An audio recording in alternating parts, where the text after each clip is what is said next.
नमस्कार दोस्तों, super 7 channel में आपका स्वागत है। मेरा नाम है पुखराज वैष्णव। जनरल साइंस लेके आया हूँ आपके लिए और उसमें हम पढ़ रहे थे पाचन तंत्र। पाचन तंत्र का ये लास्ट वीडियो है, ये पार्ट 3 है वैसे इसका, और हमें पढ़ना है केवल सहायक पाचन ग्रंथियाँ। ठीक है दोस्तों, सहायक पाचन ग्रंथियाँ लास्ट छूटा हुआ अपना, इसमें हम सहायक पाचन ग्रंथियों में पढ़ेंगे। मुख में जो जो पाई जाती है लार ग्रंथियां, वो आमाशय में जो जठर ग्रंथियां पाई जाती है अपनी, उनसे कौन से एंजाइम निकलते हैं। जो लार ग्रंथियां हैं उनसे कौन से एंजाइम निकलते हैं, जो आमाशय की जठर ग्रंथियां हैं उनसे कौन से एंजाइम निकलते हैं। लीवर, उससे एंजाइम वैसे नहीं आता, लेकिन ये महत्वपूर्ण अंग है या ग्रंथि है जो इसमें पाचन क्रिया में भाग लेती है। इससे एंजाइम कोई नहीं निकलता है, लेकिन पाचन क्रिया में सहायक है। ठीक है दोस्तों। अग्नाशय, इससे कौन कौन से एंजाइम निकलते हैं उनके बारे में। ठीक है दोस्तों। और छोटी आंत, जिसमें ब्रून्स ग्लैंड पाई जाती है, उनसे कौन कौन से आंतरस या जो एंजाइम स्रावित होते हैं उनके बारे में देखेंगे दोस्तों। छोटा सा वीडियो रहेगा ये, लेकिन इसमें थोड़ा सा हम रिवाइज कर लेते हैं। क्या क्या पढ़ा है हमने अभी तक, उसके बारे में रिवाइज कर लेते हैं। हमने पढ़ा है पाचन किसे कहते हैं, एक बार दोस्तों रिवाइज कीजिए। जटिल भोज्य पदार्थों को सरल भोज्य पदार्थों में बदलना। तंत्र क्यों कहते हैं, शरीर के बहुत सारे अंग भाग लेते हैं इसमें, इसलिए तंत्र कहते हैं। मुख्य अंग कौन कौन से हैं, तो इसमें हो गया एलिमेंट्री कैनाल, आहार नाल जिसको बोलते हैं, और सहायक पाचन ग्रंथियां। एलिमेंट्री कैनाल में हमने पढ़ा है मुख गुहा, जिसमें सबसे पहले आपका सर्वप्रथम बक्कल कैविटी, जिसमें आपका पाचन क्रिया शुरू हो जाती है। ठीक है दोस्तों। और उसके साथ में थोड़ा बहुत और देख लेते हैं इसमें। मुख गुहा में आपके दांत और जीभ पाए जाते हैं, जिनको हम बाद में पढ़ेंगे। ठीक है दोस्तों। इसकी शुरुआत, पाचन क्रिया की शुरुआत हो जाती है मुख गुहा में। इसमें लार ग्रंथियां पाई जाती है, जिनका नाम है सबलिंगुअल, सबमैंडिबुलर, पेरिटिड। ठीक है, जिसमें मम्पस नामक रोग हो जाता है इसमें सूजन आने से ही। ये कान के पास होती है दोस्तों। ठीक है, ये आपकी जीभ के दोनों साइड में, ये जीभ के नीचे होती है आपके।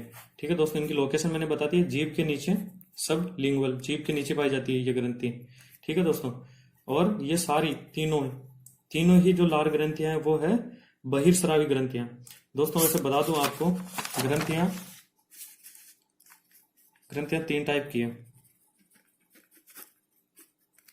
अंतःस्रावी ग्रंथियां, बहिर्स्रावी ग्रंथियां, और तीसरा हो गया मिश्रित ग्रंथियां। ठीक है दोस्तों। तो इनमें क्या ना, ज्यादा कुछ फर्क नहीं है। मिश्रित ग्रंथियां होती है जिनमें हार्मोन और एंजाइम दोनों स्रावित होते हैं। ठीक है दोस्तों। अंतःस्रावी ग्रंथियों में भी हार्मोन और एंजाइम, ये चीज चेक करके बताऊंगा क्या होता है इनमें से। लेकिन इनमें से एक में नलिका पाई जाती है। जो बहिर्स्रावी ग्रंथियां हैं उनमें नलिका पाई जाती है, अंतःस्रावी ग्रंथियों में नलिका पाई जाती है, जिनके माध्यम से वो आपके मेन उसमें जहां पे रिक्वायरमेंट है वहां पे पहुंचा दिया जाता है। ठीक है दोस्तों। तो ये थी ग्रंथियां आपकी कौन कौन सी।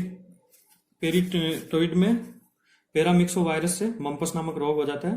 पेरिटोइड जो ग्रंथि है आपकी, जिसमें कान के पीछे पाई जाती है, उसमें सूजन आ जाती है। ये सबसे बड़ी है। किन में, लार ग्रंथियों में सबसे बड़ी पेरोटिड। ठीक है दोस्तों। और लार ग्रंथियों से कौन कौन से एंजाइम निकलते हैं, तो एक से टाइलिन और लाइसोजाइम। टाइलिन का क्या कार्य है कि ये कार्बोहाइड्रेट, उसको सरल कार्बोहाइड्रेट में तोड़ देता है, मतलब स्टार्च को सरल बना देता है, माल्टोज में तोड़ देता है। ठीक है, माल्टोज एक मीठी शर्करा है दोस्तों, जिससे भोजन हमें मीठा लगता है। लाइसोजाइम का क्या कार्य है, बैक्टीरिया को मारने का। ठीक है दोस्तों। तो बैक्टीरिया को मार देता है, खत्म कर देता है मुख में ही। इसके साथ में ये आंख में भी पाया जाता है, आंसू में। ठीक है दोस्तों। कार्बोहाइड्रेट, ठीक है, मोनोसेकेराइड, पॉलीसेकेराइड और डाइसेकेराइड ये होते हैं दोस्तों।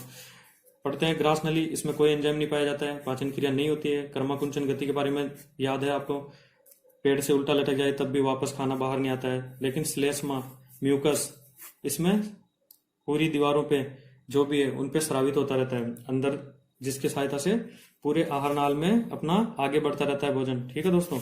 इसके बाद में पढ़ते हैं आमाशय। ठीक है दोस्तों। आमाशय में होगी जठर ग्रंथियां। जठर ग्रंथियों से आपके जो स्रावित एंजाइम्स है वो है पेप्सिन हो गया आपका, रेनिन हो गया, गैस्ट्रिक लाइपेज और म्यूसिन। ठीक है दोस्तों। पेप्सिन से प्रोटीन का पाचन होता है, रेनिन से आपका प्रोटीन का, जो दूध में पाई जाती है उसका पाचन होता है, प्रोटीन का, केसिन नामक। ठीक है दोस्तों। गैस्ट्रिक ग्लैंड्स, जो आपका वसा का पाचन करता है। म्यूसिन क्या करता है, आपके HCl से आपके आमाशय की स्टोमक की दीवारों को बचाता है। ठीक है दोस्तों, याद आया कुछ? HCl एक अम्ल है। ठीक है दोस्तों, क्या कार्य करता है? भोजन को गलाने का, कंकड़ पत्थरों को गलाने का, सड़ने से बचाने का भोजन को, और बैक्टीरिया जो बच गए हैं, जो आते हैं इसमें, उनको मारने का कार्य करता है। इसके साथ में दोस्तों जो अपना पूरा लिक्विड अवस्था में जो भोजन आ गया है उसको काइम बोलते हैं। ठीक है, आमाशय के बाद में, इसके बाद में खाना पहुंच जाता है अपना इंटेस्टाइन में। इंटेस्टाइन दो तरह के, छोटी और बड़ी, स्मॉल इंटेस्टाइन और लार्ज इंटेस्टाइन। ठीक है दोस्तों, तो स्मॉल इंटेस्टाइन, इसकी लंबाई 17 फीट है, यह सर्वाधिक लंबी है आहारनाल में। ठीक है दोस्तों, स्मॉल इंटेस्टाइन और लार्ज इंटेस्टाइन दोनों को मिला के इंटेस्टाइन की लंबाई होगी आपकी टोटल 23 फीट। ठीक है, जिसमें से स्मॉल होगी 17 और लार्ज की होगी 5 से 6 फीट। ठीक है दोस्तों, स्मॉल और लार्ज क्यों बोलते हैं? ये आपकी चौड़ाई के आधार पे है। ठीक है दोस्तों, चौड़ाई के आधार पे छोटी वाली की चौड़ाई कम है स्मॉल की, और बड़ी वाली की चौड़ाई ज्यादा है, इसीलिए इनको स्मॉल और लार्ज इंटेस्टाइन, छोटी और बड़ी आंत कहते हैं। ठीक है दोस्तों, स्मॉल इंटेस्टाइन के भी 3 पार्ट हैं, डियोडेनम, जेजुनम और इलियम। ठीक है दोस्तों, डियोडेनम, जेजुनम और इलियम नाम याद हो रहे होंगे। उसके बाद में हो गया लार्ज इंटेस्टाइन का हो गया सीकम, जिसपे अपेंडिक्स लगा होता है, कोलन और रेक्टम। ठीक है दोस्तों, वैसे कल पूरा मैं रिवाइज करने के मूड में हूँ तो पूरा नहीं बता पा रहा हूँ आपको। अग्नाशय, पेनक्रियास जिसको बोलते हैं इंग्लिश में, इससे आंत्ररस जिसको पूर्ण पाचक रस बोलते हैं। ठीक है दोस्तों, इससे कौन कौन से एंजाइम, ट्रिप्सिन, एमाइलेज और लाइपेज स्रावित होता है। ट्रिप्सिन से प्रोटीन का पाचन होता है। ठीक है दोस्तों, एमाइलेज से कार्बोहाइड्रेट का पाचन होता है, लाइपेज से वसा का पाचन होता है। ठीक है दोस्तों, लीवर ये कोई एंजाइम स्रावित नहीं करता है, बस पित्तरस या बाइल जूस जो स्रावित करता है वो इमल्सिफिकेशन, उसमें काम में आता है, पायसीकरण में, जो कि वसा को जल में घुलनशील बना देता है। ठीक है दोस्तों, और ये पित्तरस किस में इकट्ठा होता है? गॉल ब्लैडर में। नाम सुना होगा दोस्तों, लीवर के पास में और स्टोमक के पास में, दोनों के पास में बीच में छोटी सी रचना होती है जिसमें पित्तरस इकट्ठा होता है गॉल ब्लैडर में, और एक डक्ट की सहायता से, एक नलिका की सहायता से आपके डियोडेनम में आता है पित्तरस और अग्नाशय रस, आंतरस दोनों। ठीक है दोस्तों, और पित्तरस और क्या काम करता है? सार्य बनाता है, अम्लीय उसको, भोजन को। तो ठीक है दोस्तों, उसके बाद में आंतरस, उसमें हमने पढ़ा था कौन कौन से एंजाइम निकलते हैं। तो इरिप्सिन निकलता है, माल्टेज निकलता है, सुक्रेज निकलता है, लैक्टेज निकलता है और लाइपेज निकलता है। ठीक है दोस्तों, तो इरिप्सिन क्या करता है? प्रोटीन का पाचन कर देता है। माल्टेज, सुक्रेज, लैक्टेज ये क्या करते हैं? सारे स्टार्च का या जो बच गया कार्बोहाइड्रेट उनका सबका पाचन कर देंगे, ग्लूकोज में बदल देंगे। लाइपेज क्या करेगा? ये वसा का पाचन करेगा। ठीक है दोस्तों, उसके बाद में बड़ी आंत का क्या रोल है? इसमें एंजाइम नहीं पाए जाते हैं तो क्या पाचन नहीं होता है इसमें इसका काम क्या हो गया फिर? ये उत्सर्जी पदार्थ जो भोजन पाचन हो रहा है उसमें जो उत्सर्जी पदार्थ बने हैं उनको शरीर से बाहर निकालने का काम बड़ी आंत का ही है। लास्ट में निकालती है वैसे, लेकिन बड़ी आंत में उसमें जो उत्सर्जी पदार्थ है उनके साथ में बहुत अधिक मात्रा में जल होता है दोस्तों, तो उस जल का अवशोषण करने का कार्य कौन करता है? बड़ी आंत। अगर ज्यादा मात्रा में अवशोषण कर लिया है तो आपको हो जाएगी कब्ज, कॉन्स्टिपेशन, और अगर कम मात्रा में कर रहा है मतलब शरीर से बाहर ज्यादा पानी जा रहा है तो हो गया डिहाइड्रेशन आपका। ठीक है दोस्तों, अपेंडिक्स के बारे में मैंने बता दिया कहाँ होती है इसकी। स्टोमक से अवशोषण किसका? एल्कोहल का, विटामिन का, ड्रग्स का और पानी का सीधा स्टोमक से अवशोषण हो जाता है, जबकि बाकी का स्टोमक अवशोषण होता है आपका बड़ी आंत में, छोटे आंत में, सॉरी बड़ी आंत बोल रहा हूँ, छोटे आंत में अवशोषण होगा। और अवशोषण छोटी आंत में भी किस में सबसे ज्यादा होगा? सर्वाधिक होगा इलियम में। ठीक है दोस्तों, अगर कल वाले वीडियो में बताना भूल गया हूँ तो ये एक बार चेक कर लीजिए, इलियम में ही सबसे ज्यादा, छोटी आंत में भी इलियम में सबसे ज्यादा अवशोषण होगा। और वलाई या रसांकुर, उनसे किसका किसका पाचन अवशोषण होता है? तो एमिनो एसिड और ग्लूकोज इन दोनों का अवशोषण होता है। किससे? विलाई से। और लिम्फ से किसका होता है? तो फैटी एसिड का लिम्फ से या लसिका से अवशोषण होता है। ठीक है दोस्तों, ये हो गया आपका अवशोषण। तो अब पढ़ते हैं हम सहायक ग्रंथियां, कौन कौन सी सहायक ग्रंथियां हैं अपनी जो पाचन क्रिया में भाग लेती है। तो सबसे पहले पढ़ते हैं लार ग्रंथियां। लार ग्रंथियों में तीनों के नाम, सबलिंगुअल, ठीक है दोस्तों, सब मैंडिबुलर, और कौन सी बच गई दोस्तों, याद कीजिए। सबमैंडिबुलर और पेरिटोइड। ठीक है दोस्तों, तो ये तीनों हो गई आपकी लार ग्रंथियां। इनसे इनकी अवस्थिति देख लो एक बार, कि ये होती है आपकी जीभ के नीचे, ये जीभ के दोनों साइड में, और ये होती है कान के पास में। ये सबसे बड़ी है, लार ग्रंथियों में सबसे बड़ी ग्रंथि है। इनसे एंजाइम कौन सा निकलता है दोस्तों, तो इन सबसे एंजाइम निकलता है लार ग्रंथियों से। एक हो गया आपका टाइलिन, क्या कार्य करता है, टाइलिन हो गया आपका कार्बोहाइड्रेट का पाचन करेगा। ठीक है दोस्तों, कार्बोहाइड्रेट का पाचन सबसे पहले मुख में ही होता है, और प्रोटीन का पाचन कहाँ होता है, प्रोटीन का पाचन सबसे पहले स्टोमक में होना चालू होता है, और कार्बोहाइड्रेट का पाचन स्टोमक में नहीं होता है। ठीक है दोस्तों, ये चीजें याद रखना। लार में दूसरा कौन सा, लार के अंदर दूसरा जो आपका एंजाइम होता है वो होता है लाइसोजाइम। ठीक है दोस्तों, और लार में जो 99% जल होता है दोस्तों, और प्लस केवल 1% आपका एंजाइम होता है। ये 1% ही आपका टाइलिन और लाइसोजाइम है। ठीक है दोस्तों, अब पढ़ते हैं जठर ग्रंथियां। जठर ग्रंथियों से जैसे मैंने बताया आपको कौन कौन से, pepsin, rennin, gastric lipase, pepsin. ठीक है दोस्तों, बता देता हूं, पेप्सिन, रेनिन, गैस्ट्रिक लाइपेज और म्यूसिन। ठीक है दोस्तों, ये सारे एंजाइम स्रावित होते हैं। प्रोटीन को पचाने का कार्य करता है पेप्सिन, ठीक है, पेप्टोन में बदल देता है। ये भी दूध में जो प्रोटीन होती है केसिन, ठीक है, जिससे उसका रंग सफेद होता है, उसके पाचन करने में सहायक है कौन, रेनिन। ठीक है दोस्तों, गैस्ट्रिक लाइपेज क्या करता है, वसा का पाचन करता है। ठीक है, म्यूसिन क्या करता है, HCl से स्टोमक की दीवारों को क्षतिग्रस्त होने से बचाता है। ठीक है दोस्तों, इसके बाद में आ जाओ आप ब्रूस ग्लैंड्स में। ब्रूस ग्लैंड कहाँ पाई जाती है, छोटे आंत में, जिनसे कौन कौन से एंजाइम स्रावित होते हैं, 5 तरह के एंजाइम है। ठीक है, जिसमें से 3 शर्कराएं हो गई आपकी, और रिप्सिन हो गया आपका, माल्टेज हो गया, याद कीजिए वापस, सुक्रेज हो गया। ठीक है दोस्तों, रिप्सिन, माल्टेज, सुक्रेज, लैक्टेज और लाइपेज। ठीक है दोस्तों, तो ये सारे, जिनसे रिप्सिन से प्रोटीन का पाचन होता है, माल्टेज से शर्करा का पाचन होता है, ठीक है, सुक्रेज से शर्करा का पाचन होता है, मतलब ये सारे कार्बोहाइड्रेट का पाचन करते हैं आपके। ठीक है दोस्तों, लाइपेज क्या करता है, फैट का पाचन करता है, वसा का पाचन करता है। ठीक है दोस्तों, इसके बाद में अब आते हैं हम सब मेन जो आपकी 2 ग्रंथियां हैं। पहले पढ़ते हैं हम लीवर के बारे में। लीवर वैसे बहुत बड़ा अलग से ही टॉपिक है, इसलिए थोड़ा सा लीवर के बारे में पढ़ लेते हैं। लीवर, इसको वैसे नाम सुना होगा दोस्तों, कलेजी। ये कलेजी इसी को बोलते हैं दोस्तों, लीवर को ही कलेजी। शरीर की सबसे बड़ी ग्रंथि है। ठीक है दोस्तों, लीवर शरीर की सबसे बड़ी ग्रंथि है। ये क्या करती है, ये पित्तरस का स्रावित करती है। ये पित्तरस कहाँ रहता है, गाल ब्लेडर में, जैसे पहले बताया था मैंने। वहां से किस में जाता है, ये गाल ब्लेडर से डियोडेनम में। आपका डियोडेनम किस चीज का भाग है दोस्तों, तो ये आपका हो गया इंटेस्टाइन, स्मॉल इंटेस्टाइन का। ठीक है दोस्तों, स्मॉल इंटेस्टाइन का पार्ट हो गया डियोडेनम। और पित्तरस का क्या कार्य है, पाइसीकृत करता है किसको, या इमल्सिफिकेशन, पाइसीकृत करता है वसा का। वसा को पाइसीकृत करता है, मतलब जल में वसा को घुलनशील बना देता है।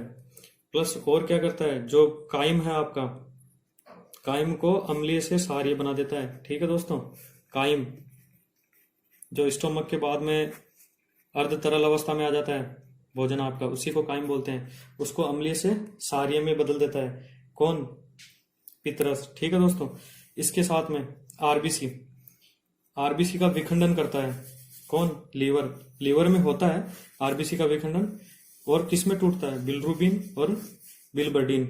ठीक है दोस्तों, अगर किसी ने ब्लड टेस्ट करवाया है कभी, तो उनमें बिलरुबिन और बिलबोडिन, ये दोनों चीजों का टेस्ट करते हैं दोस्तों। बिलरुबिन की मात्रा, बिलबोडिन की मात्रा अगर शरीर में ज्यादा हो जाती है तो पीलिया नामक रोग हो जाता है। इन दोनों का क्या काम है वैसे, कि ये दोनों का विखंडन, आरबीसी का विखंडन करती है बिलरुबिन और बिलबर्डिन में। कौन करता है, लीवर। ठीक है दोस्तों। और अगर आपके लीवर में इन्फेक्शन हो गया है, वायरस से संक्रमित हो गया है लीवर, तो इन दोनों का शरीर से बाहर उत्सर्जन करने में लीवर फेल हो जाएगा। और फेल होने पे लीवर इन दोनों को भेजे में, ये नहीं लीवर पूरा फेल हो गया, ये नहीं बोल रहा हूँ, संक्रमित हो गया ना, तो इन दोनों को उत्सर्जित करके शरीर से बाहर करने की क्रिया वो नहीं कर पाएगा। और ये दोनों बिलरुबिन और बिलबेडिन पूरे शरीर में फैल जाएगा और शरीर का रंग हो जाएगा पीला। बंदे को, आदमी को हो जाएगा जॉन्डिस नामक रोग। ठीक है दोस्तों, पीलिया हो जाएगा। प्लस हिपेरिन नामक प्रोटीन का निर्माण करता है। कौन? लीवर। लीवर हिपेरिन नामक प्रोटीन का निर्माण करता है। हिपेरिन का क्या कार्य है कि ये ब्लड के अंदर जो आपके नलिकाओं में ब्लड बह रहा है, फ्लो हो रहा है ना, उसको जमने से बचाता है। ठीक है दोस्तों। स्कंदनीय प्रोटीन, स्कंदनीय प्रोटीन जब हम ये पढ़ेंगे ना अपना रुधिर परिसंचरण तंत्र, तो उसके अंदर पढ़ेंगे स्कंदनीय प्रोटीन, प्रोथाम्बिन और फाइब्रिनोजेन। फाइब्रिनोजेन, प्रोथाम्बिन और फाइब्रिनोजेन जो क्या करते हैं दोस्तों, आपका रक्त का थक्का बनाने में सहायक है। तो उन रक्त के थक्के को बनाने में सहायक प्रोथाम्बिन और फाइब्रिनोजेन दोनों स्कंदनीय जो प्रोटीन है, उनका निर्माण कौन करता है? लीवर करता है आपका। ठीक है दोस्तों। लीवर और क्या कार्य करता है? पढ़ा होगा इंसुलिन। इंसुलिन की मदद से ग्लूकोज का स्टोर करता है और प्लस ग्लूकोज को वापस आपके ग्लाइकोजन में, ग्लूकोज को ग्लाइकोजन में बदल देता है। ठीक है दोस्तों। और ग्लाइकोजन से वापस ग्लूकोज में बदल देता है। ठीक है दोस्तों। इंसुलिन की मदद से लीवर करता है ये कार्य। ठीक है दोस्तों। पाचन की पूर्ण एमिनो अम्ल, पाचन में जो एमिनो अम्ल बना है उनसे क्या है? नाइट्रोजनी पदार्थ बनते हैं। ठीक है दोस्तों। नाइट्रोजनी पदार्थ बनता है अमोनिया। तो इस अमोनिया को लीवर क्या करता है? यूरिया में बदल देता है, जो कि यूरिया की अपेक्षा, अमोनिया की अपेक्षा कम हानिकारक है यूरिया। ठीक है। और इस यूरिया को मूत्र की सहायता से मूत्र में मिक्स करके शरीर से बाहर कर दिया जाता है। ठीक है दोस्तों। आरबीसी का निर्माण भी होता है इसमें। प्लेसेंटा, इसमें क्या है? योक सेल करके है एक, योक सेल। उसके अंदर जब प्लेसेंटा मतलब भ्रूण अवस्था में लगभग 1 महीने का जब बच्चा होता है ना पेट में, गर्भ में, 1 महीने से ही कम, 1 महीने तक मान लो, 2 महीने तक मान लो बंदे को, बच्चे को, तो उसको बोलते हैं प्लेसेंटा। तो उसमें जो आरबीसी का निर्माण होता है वो होता है योक सेल में। ठीक है दोस्तों। उसके बाद में आपका लीवर में होता है जब 2 से 3 महीने का होता है बच्चा। जब 3 महीने का हो जाता है तब होता है आपका स्पेलिन। स्पेलिन हो गया आपका प्लीहा जिसको बोलते हैं, या तिल्ली बोलते हैं, और उसमें इसका निर्माण होता है। और जन्म के बाद में आपके लीवर में इसका निर्माण होने लग जाता है आरबीसी का। जन्म के बाद में वाईबीएम, बोन मेरो में। ठीक है दोस्तों। बोन मेरो में आपका आरबीसी का निर्माण हो जाता है। एक है इसमें कूफर सेल पाई जाती है, कूफर सेल, कूफर कोशिका। अगर किसी बंदे को, किसी आदमी को जहर दिया गया ना दोस्तों, तो लीवर की ही जांच होती है। उसमें जो कूफर सेल है ना, वो पॉइजन की मात्रा को कम करने का कार्य करती है। इसलिए लीवर का ही जांच की जाती है जब किसी को जहर दिया जाता है। इसके साथ में स्टोर करती है विटामिन ए का और विटामिन डी का। ठीक है दोस्तों। ये हो गया आपके लीवर के बारे में। आशा करता हूँ समझ में आ रहा होगा। इसके बाद में थोड़ा सा और बचा दोस्तों, अग्नाशय या पेन क्रिया। ये दूसरी महत्वपूर्ण अंग है जो पाचन क्रिया में भाग लेता है। ठीक है दोस्तों। ये दूसरी बड़ी ग्रंथि भी है शरीर की। ठीक है। ये एक मिश्रित ग्रंथि है, मतलब इससे एंजाइम और हार्मोन दोनों स्रावित होते हैं। ठीक है दोस्तों। एंजाइम, इससे कौन कौन से एंजाइम पढ़े हैं अभी आपने? सारे।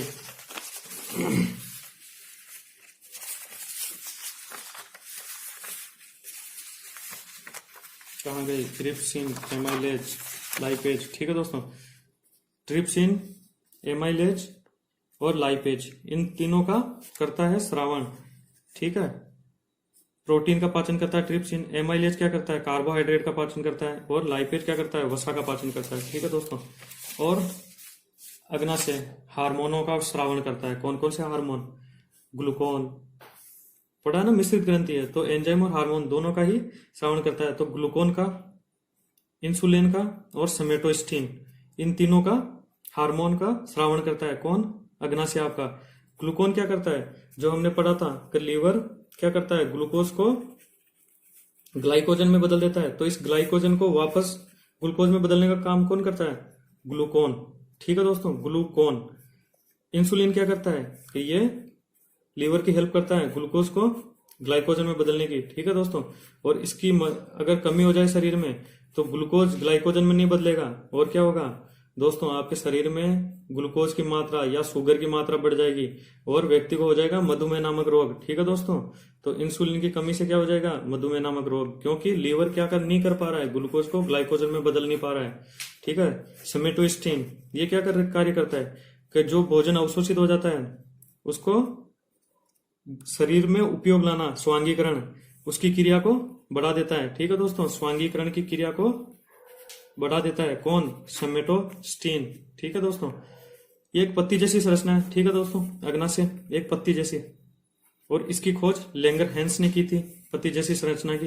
तो इसको क्या बोला जाता है, लेंगर हैंस की दीपिकाएं, इसी को बोला जाता है दोस्तों अग्नाशय को। इसमें 3 कोशिकाएं पाई जाती है, अल्फा, ब्रेवो और गामा, अल्फा बीटा और गामा, सॉरी ब्रेवो बोल रहा हूं, अल्फा बीटा और गामा कोशिकाएं पाई जाती है, ठीक है दोस्तों। तो इनसे अल्फा से आपका ग्लूकोन स्रावित होता है हार्मोन, बीटा से आपका इंसुलिन, और सोमेटोस्टिन से आपका गामा से आपका हो गया सोमेटोस्टिन का स्रावण हार्मोन का, ठीक है दोस्तों। इंसुलिन इसका इंजेक्शन सबसे पहले लियोनाइड, जो लियोनाइड हो 300 मूवी देखी होगी तो उससे याद रख सकते हो इसको, लियोनाइड थॉम्सन, इसको दिया गया था सबसे पहले।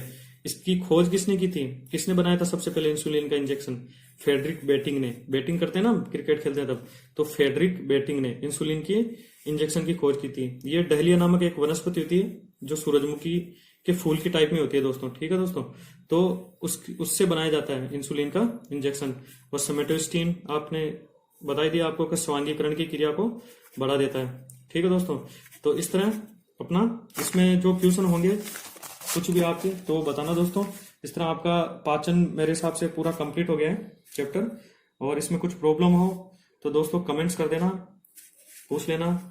तो दोस्तों चैनल सुपर 7 उसको सब्सक्राइब कीजिए, लाइक कीजिए, दोस्तों को अधिक से अधिक शेयर कीजिए दोस्तों। हम आप ही की हेल्प कर रहे हैं वैसे, ठीक है दोस्तों। थैंक यू, धन्यवाद।